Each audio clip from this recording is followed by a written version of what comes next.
Hey guys, RLC321 back with a kind of an not quite an update to Voyager, but it's also going to be part of Voyager.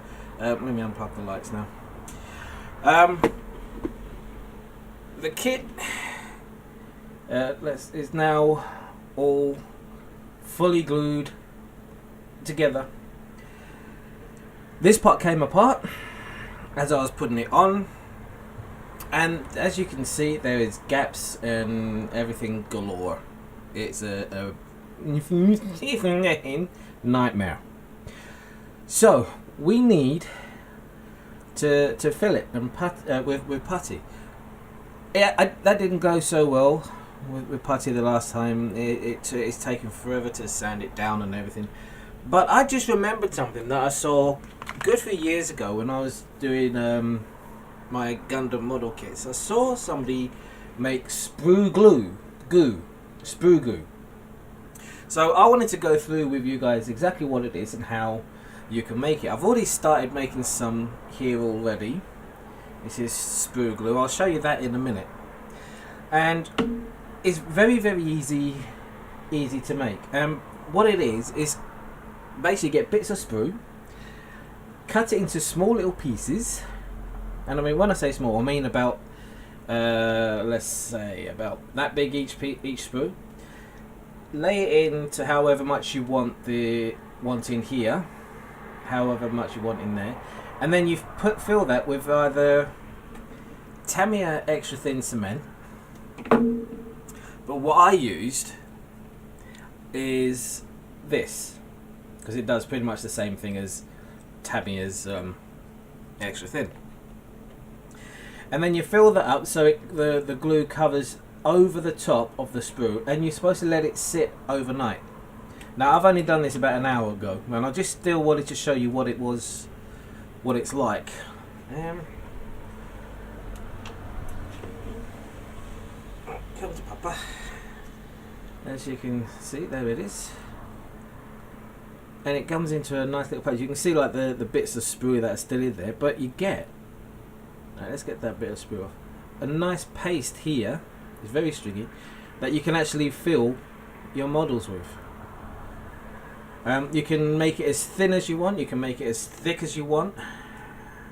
And I think I might have added a bit too much sprue into this one because it is quite thick.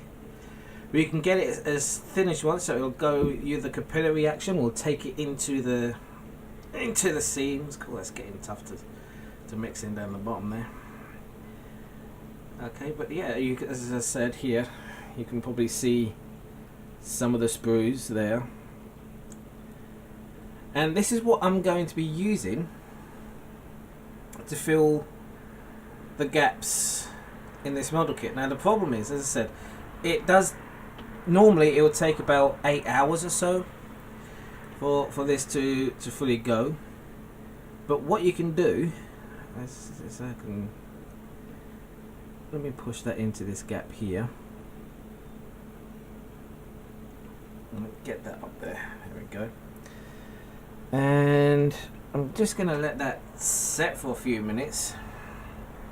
I ain't going to be able to use that toothpick anymore. Get off. But I mean I think that could do with a bit more glue in there, to be honest. I think I've done a wee bit too much sprue. Unless I can find another empty bottle and I'll halve it. I might do that in a minute. But that's pretty much all it is, Sprue Goo. I don't know if you can see that properly here, but it's still a bit too tacky to do anything with at the moment. But what's good about this is, especially before you paint it, obviously I've got a bit of primer on mine already, but before you paint it, if you can fill any gaps with this, because it's got the glue in that bonds the plastic by melting it together. It's also got the colour of the sprue, so it's going to match exactly to what sprue that you are using. Let me bring the kit a little bit over here. There we go. It will match the colour of your sprue as well, and it's just going to be a lot better in the long run. When you're using things like putty and everything, and you have to redo your scoring lines or anything like that, The problem is you get to a point where you hit the putty and you can skip, or it's a lot harder to gouge and make the panel line, whereas because this is essentially the plastic that it's already on, it's going to be a lot better. And as well, it's also fully sandable. That's almost dry. It's not. No, it's not fully dry yet. No, so we just keep that back in there. There we go. And that's the beauty of this. If we look at this bit here, this is still curing and everything. But yeah, this is your Sprue Goo, and it works really well. It's because it's with the what's the word I'm looking for? The glue melts the plastics together. That's exactly what it's going to do. It's gonna be melting the plastic together, so you get a much more stronger bond with it, which is really good. It's what we want, you know. So I just wanted to do this quick little video. I'm going to bring you guys back in a minute once this is fully dry. Well, for you it'll be a few seconds, for me it'll be a little while. Once this is fully dry, then we go about sanding it, just so you can see what it looks like once it's sanded. So I'll bring you guys back soon. Alright guys, I'm back. So this is now dried hard enough. So I'm just going to get one of my sanding sticks here, and I'm just going to give it a light dusting over.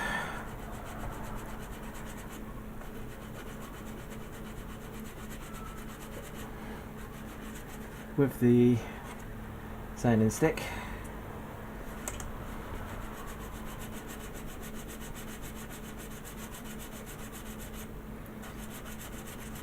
And you'll probably see the white showing through where I had the putty in that earlier. Actually, I'm going to use a slightly heavier, slightly heavier grit here, I think.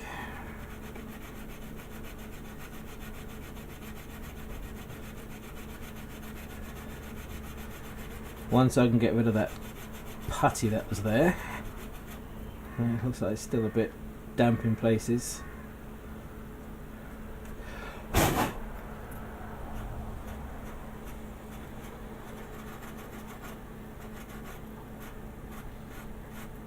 But yeah, still a bit damp there. So it's not fully dried yet, but you get the idea.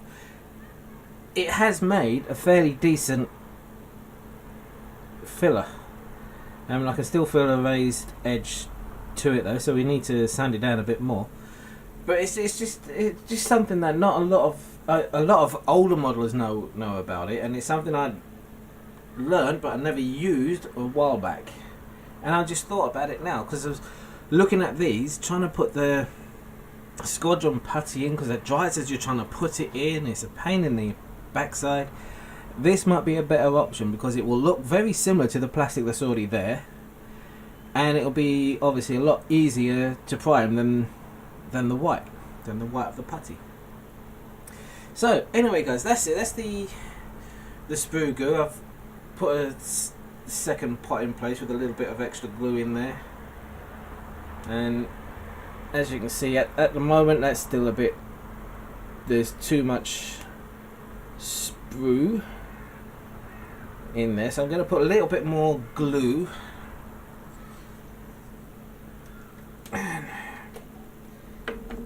in this one. I don't want to get it over the model. Now that much should do.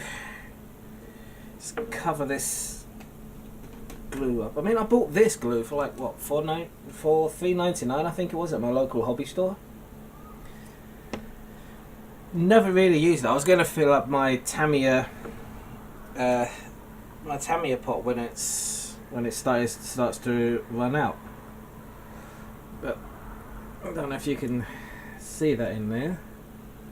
Just giving a bit of a stir here. Get all that, because we've got that clump of sprue.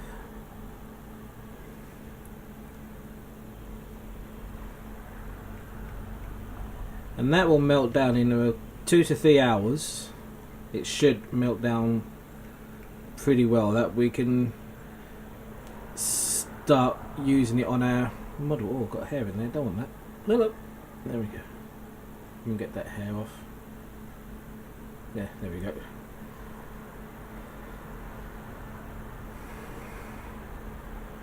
But yeah, there we go. There's a Sprue Goo. I mean, that's too ruddy, but once it starts getting done, it will be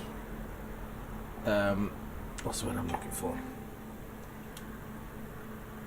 It'll be a lot thicker than that. So anyway, guys, that is Sprue Goo. Sprue Goo, sorry. I thought it'd be of interest to anybody that might want to use it or anything like that. And it really does, it really does. It does work. And as we can see here, let's get rid of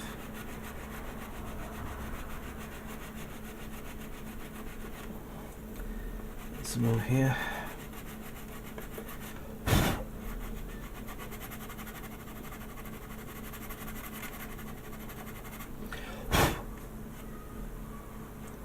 There we go. And there's not even a